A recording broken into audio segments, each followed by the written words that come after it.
Udah siap? Yuk berangkat.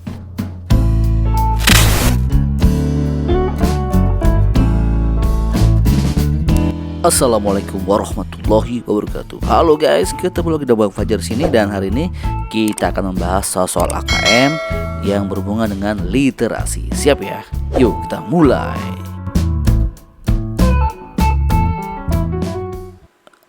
Baik, kita bahas soal yang pertama. Kini ada soal nomor 20 sampai 23.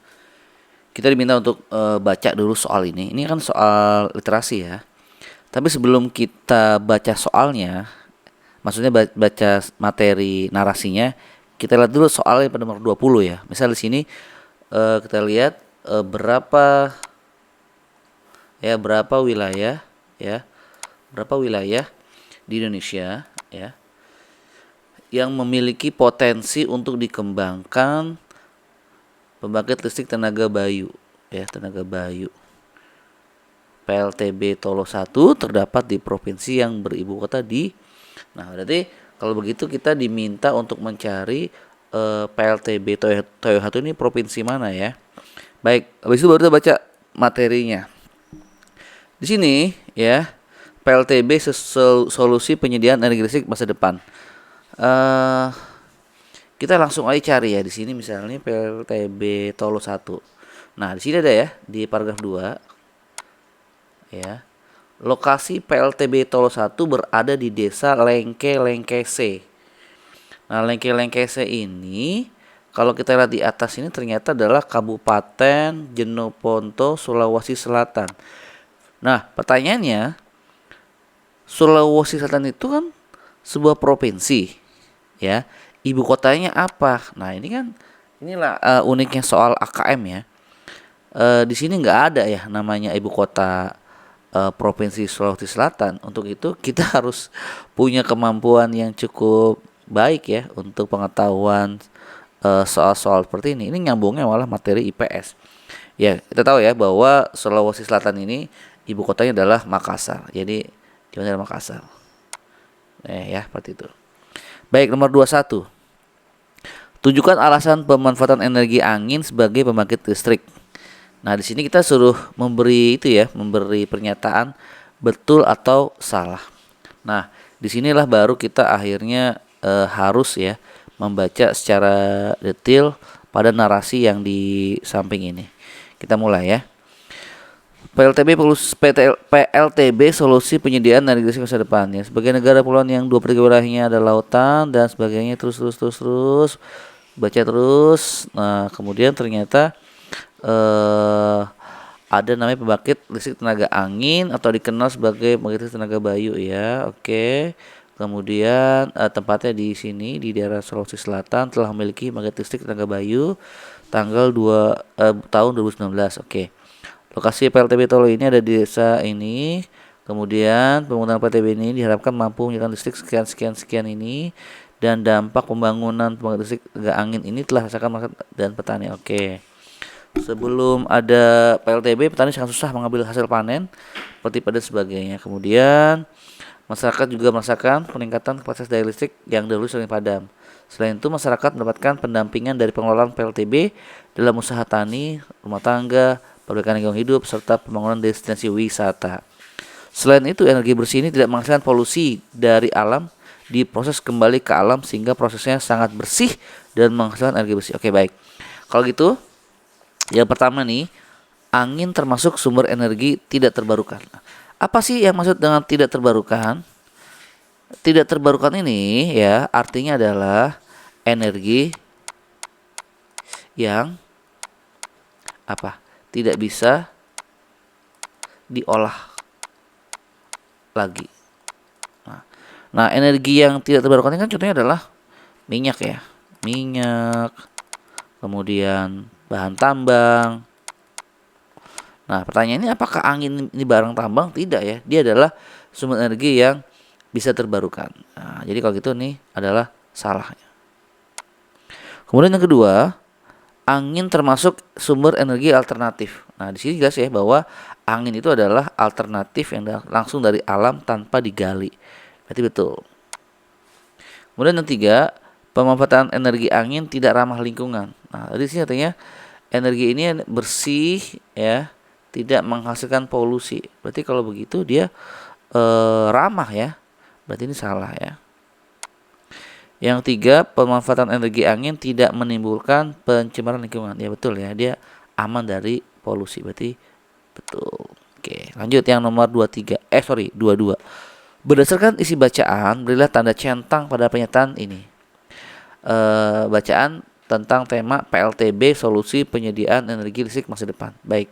Yang pertama, adanya PLTB ya ini dapat menambah penghasilan masyarakat dari sektor wisata. Lihat.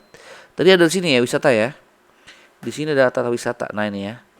Nah, ini sepertinya kincir anginnya nih bisa jadi daya tarik wisata ya. Berarti betul ya. Lumayan. Yang kedua, setelah pembangunan PLTB Tolo 1, petani sangat susah mengambil hasil panennya. Ya, salah ya. Kan sebelum ada PLTB ini susah. Tapi setelah ada PLTB malah gampang. Berarti ini salah. Yang ketiga, listrik warga sering padam setelah ada PLTB. Betulkah? Tidak ya, justru malah ketika pada saat listrik maka listrik malah lebih banyak ya. Misalnya sini menyediakan energi listrik sebesar 900 ya, volt ampere. Jadi betul ya, salah ya, bukan sering padam malah. Salah. Yang terakhir, hadirnya PLTB tidak merusak ekosistem dan lingkungan. Betul ya dia, ini bersih, tidak menghasilkan polusi. Jadi betul. Nah ini ya jawabannya. Mudah ya. Oke, baik. Soal berikutnya, ini ada sebuah bacaan narasi ya tentang makhluk berkedip.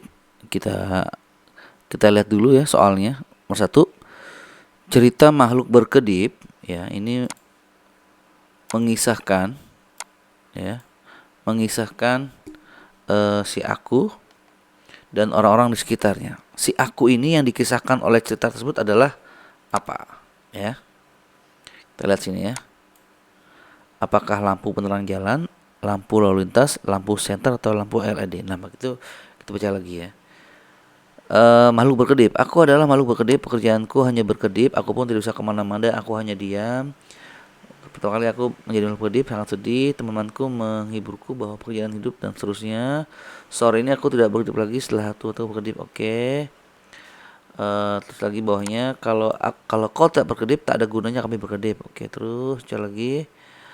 Aku baru sadar di dekatku orang-orang mulai berdesakan. Mereka berteriak satu sama lain.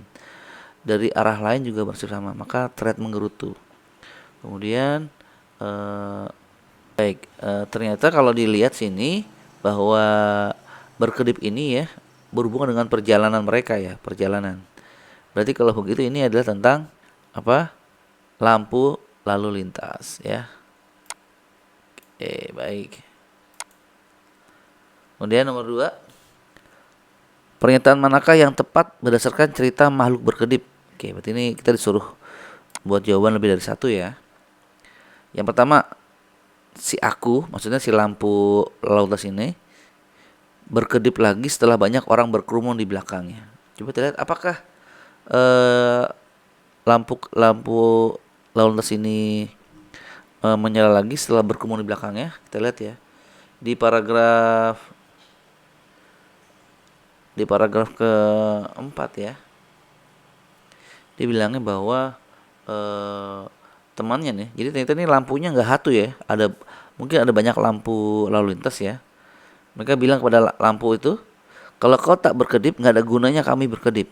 Nah, berarti kan kalau begitu ada teguran ya dari lampu-lampu lain, mengapa si lampu ini tidak mau menyala? Katanya, bentar lagi orang-orang dari arahmu juga tak bisa meneruskan perjalanan mereka. Akan terjadi kekacauan di sini, teriak temanku. Aku baru sadar di dekatku berdiri orang mulai berdesakan. Mereka berteriak satu sama lain. Orang-orang dari lain juga bernasib sama. Berarti kan posisi kalau begitu memang ternyata banyak kendaraan yang sudah mulai berdiri di belakangnya menunggu si lampu yang ini nih. Lampu lampu lintas ini menyala ya. Jadi betul ya. dia berkedip lagi setelah banyak orang berkerumun. Mungkin ini posisinya lagi lampu merah ya. Jadi betul ya. Kenapa lampu merah? Karena lampu merah kan berhenti ya. Jadi makanya orang berkerumun di belakangnya. Nah, berkerumun itu berarti kan mereka sedang mengantri untuk eh, nyalanya atau berkedipnya lampu hijau. Baik. Dua, si aku, maksudnya si lampu itu tidak mau berkedip lagi setelah berkedip sekali. Nah, ketika dia berkedip, misalnya lampu hijau yang nyala ya, apakah dia tidak berkedip lagi? Enggak, justru dia berkedip lagi, ya. Setelah berkedip, dia berkedip lagi. Jadi habis lampu hijau, lampu merah, lampu kuning. Jadi tugasnya lampu lalu lintas memang mau berkedip, tapi berkedipnya punya waktu dan warna yang berbeda, ya. Jadi ini salah ya. Karena kalau dia nggak berkedip, maka dia pilihannya hanya merah aja, ya. Jadi harus berkedip. Jadi salah ya. Nomor berikutnya, si aku, nah si lampu itu mau berkedip lagi setelah salah satu teman menegurnya. Nah, di sini ada ya. Salah satu temannya bilang bahwa eh, kalau kau nggak berkedip, ya, kalau kamu nggak berkedip, nggak ada gunanya kami berkedip. Nah, jadi misalnya kalau lampu yang satu, misalnya dia lampunya merah, kalau si itu tidak hijau, maka percuma. Nah, jadi ditegur lah, ya. Akan terjadi kekacauan di sini dengan tanda seru, teriak temanku. Nah, berarti betul ya, temannya si lampu ini negur ya. Ayo berkedip, petan gitu. Gitu.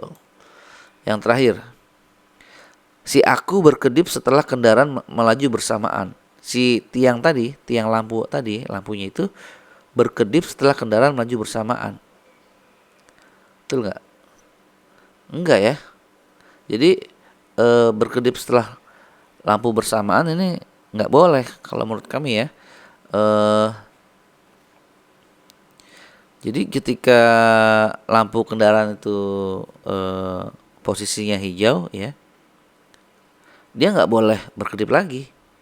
Jadi berkedip untuk tanda yang berbeda ya, sehingga kalau bersamaan bahaya. Makanya ketika dia berkedip misalnya hijau, maka mau tidak mau dia harus berkedip dengan lampu yang berbeda.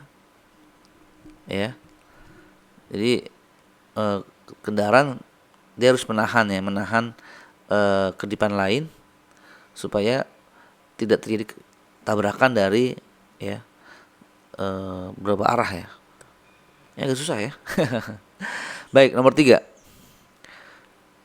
Cerita makhluk berkedip terbentuk dari beberapa peristiwa yang dialami si aku. Ya. Peristiwa si aku hanya berkedip dan diam di tempat disampaikan pada titik cerita. Nah, apa nih? Pada awal, atau pada akhir, atau pada pertengahan cerita, yaitu pada akhir cerita ya. Kenapa akhir cerita? Karena ternyata di bawah katakan bahwa di sini dia senang ya berkedip dengan 3 mata. Tugasku sebagai makhluk berkedip sangat penting. Setiap waktu aku memang harus berkedip, ya. Karena kalau aku tidak berkedip, arus lalu lintas jalan ini akan menjadi kacau dan berantakan. Nah, ya. Jadi ini adalah jawabannya adalah apa? Akhir. Akhir cerita. Oke, baik. Begitu. Baik, kita lanjut lagi. Di sini kita diminta untuk memberikan pasangan pada peristiwa dan perasaan yang dialami sesuai dengan teks ya, mengenai makhluk berkedip ini ya. Baik, di sini ya, yang pertama adalah peristiwa ketika si aku hanya bisa berkedip. Ini berarti kita harus mencari teks yang sesuai dengan narasi yang ada di sini ya, cerita di sini. Misalnya, ketika peristiwa si aku ini hanya berkedip, apa perasaannya?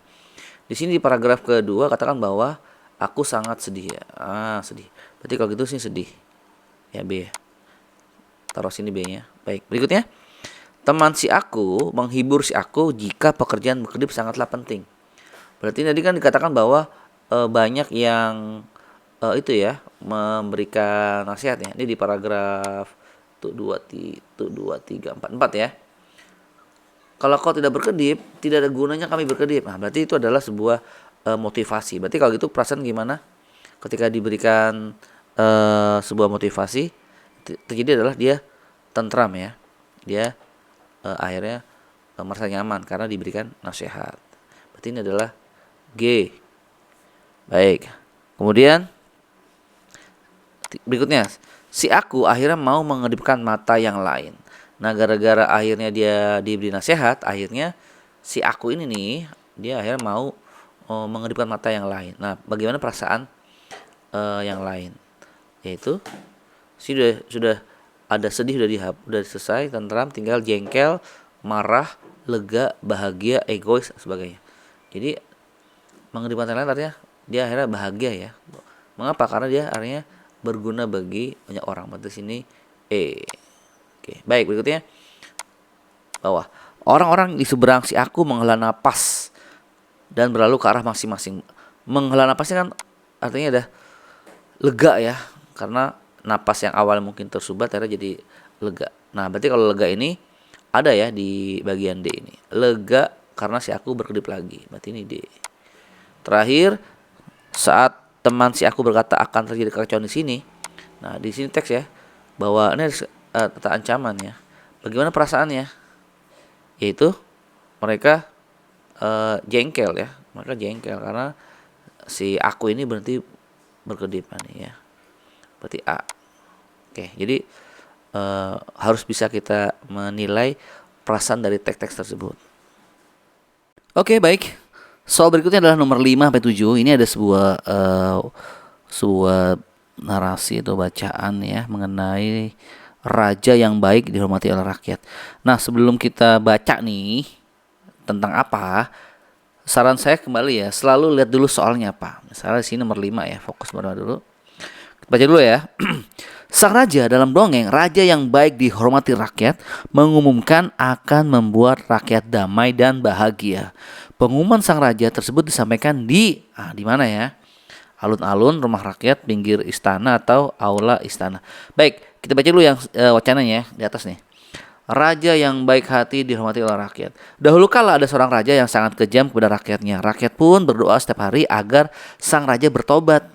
Suatu hari, raja memanggil seluruh rakyat agar berkumpul di halaman istana. Iya nih, lihat di halaman istana. Berarti ini halaman istana itu apa? Alun-alun, rumah, pinggir atau aula istana? Nah, jawabannya adalah alun-alun lah. Kenapa? Karena halaman tuh alun-alun. Kok bukan aula, Pak? Kalau aula ini dia lebih ke ruang pertemuan ya. Rumah rakyat salah, pinggir jalan jelas salah. Oke, baik. Berikutnya. Nomor 6 ya. Berikut beberapa pertanyaan yang memuat kejadian dan alasannya. Pertanyaannya adalah, manakah yang memuat alasan lebih tepat berdasarkan dongeng raja yang baik. Nah, ini kita baca nih. Baru di situ kita baca serius nih ya. Baik. Kita terusin tadi ya paragraf kedua. Kata raja, rakyatku yang baik, selama ini aku memang telah berbuat jahat pada kalian. Tetapi mulai sekarang aku akan membuat kalian lebih damai dan bahagia. Kata raja, terima kasih yang mulia, kata rakyat. Rakyat pun bubar. Setelah itu ada perintah dari pengawal istana. Rakyat kembali ke rumah masing-masing dengan perasaan lega. Untuk memenuhi janji rakyat, raja pun mengirimkan orang-orang kepercayaannya agar ke seluruh penjuru negeri. Mereka mencari informasi apa yang diinginkan oleh rakyat agar hidup bahagia. Orang-orang mencari rakyat pun berhasil mencari tahu keinginan rakyatnya. Oke, kemudian, baiklah, aku akan memperbaiki jalan yang ada di negeri ini. Aku juga akan membangun jembatan. Sepertinya rakyat baginda raja juga keberatan dengan pajak yang selama ditetapkan. Katanya gitu. Baiklah, perintahkan semua rakyat untuk gotong royong memperbaiki jalan dan bangun jembatan, raja. Beberapa bulan kemudian negeri itu pun mengalami kemajuan. Ada jalan, ada jembatan yang layak digunakan. Rakyat pun senang. Raja pun yang dulu kejam sekarang bertobat. Akhirnya raja menjadi raja yang baik. Rakyat pun menyayangi dan menghormati raja. Gitu. Oke, baik. Sekarang kita lihat sini. Pertama, apakah raja telah menjadi baik disebabkan doa rakyatnya? Ayo. Betul dong, betul ya. Apakah raja menjadi baik? Iya, karena apa? Karena rakyatnya berdoa setiap hari agar raja bertobat. Betul dong. Berarti kalau gitu raja menjadi baik karena doa rakyatnya. Ya, betul. Allah tuh membolak-balikkan hati rajanya. Gitu. Baik, yang berikutnya yang kedua, apakah orang kepercayaan raja menyelidiki rakyat atas inisiatif sendirinya? Oh enggak ya, tidak. Kenapa? Karena rajalah yang menyuruh ya para pengawal istana untuk menyelidiki. Nah, jadi bukan tangan kan raja. Oke, salah tuh. Berikutnya, apakah rakyat bergotong royong memperbaiki jalan? Disebabkan jalan tersebut rusak? Iya, betul ya. Ada sini ya. Rakyat bergotong royong. Jadi betul iya. Yang terakhir, apakah rakyat dikumpulkan di lapangan istana disebabkan sang raja ingin mengumpulkan sesuatu? Iya, betul sekali karena ingin mengumpulkan sesuatu. Jadi adalah iya, betul sekali. Itu ya jawabannya. Oke, selanjutnya adalah nomor 7. Di sini ada sebuah gambar ya. Yang katanya gambar 1 dan gambar 2. Di sini katanya menggambarkan keadaan lokasi pada dongeng raja yang baik dihormati rakyat. Pernyataan manakah yang betul berdasarkan gambar tersebut? Berarti centang pada kolom betul salah. Oke, yang pertama kita lihat sini. Oke, negeri pada dongeng raja yang baik dihormati rakyat memiliki alun-alun yang luas. Nah, lihat. Ini alun-alun bukan? Ini bukan alun-alun ya. Ini adalah jembatan. Walaupun di sini temanya ada ngomong alun-alun tempat ngumpulin warga, tapi kita fokus pada gambar, nggak ada alun-alun di sini. Ini adalah jembatan. Berarti kalau gitu salah. Berikutnya, rakyat pada dongeng raja yang baik di rumah rakyat merasa tertekan dengan perintah raja untuk bangun jembatan. Betulkah tertekan? Oh tidak ya, justru mereka sangat senang hati karena selama ini nggak punya jembatan. Berarti salah. Oke, berikutnya adalah negeri pada dongeng raja yang baik dihormati rakyat memiliki jalan yang sudah bagus sehingga dapat dilewati dengan mudah. Betul ya, sini ya, bagus kan? Betul sekali. Terakhir, rakyat pada dongeng raja yang baik dihormati rakyat memiliki semangat gotong royong yang tinggi. Betul ya? Bukti ini semua pada bangun ya, nggak ada kuli bangunan. Ini semua warga ini yang kerja keras untuk membangun jembatan. Jadi betul sekali. Oke, gampang ya.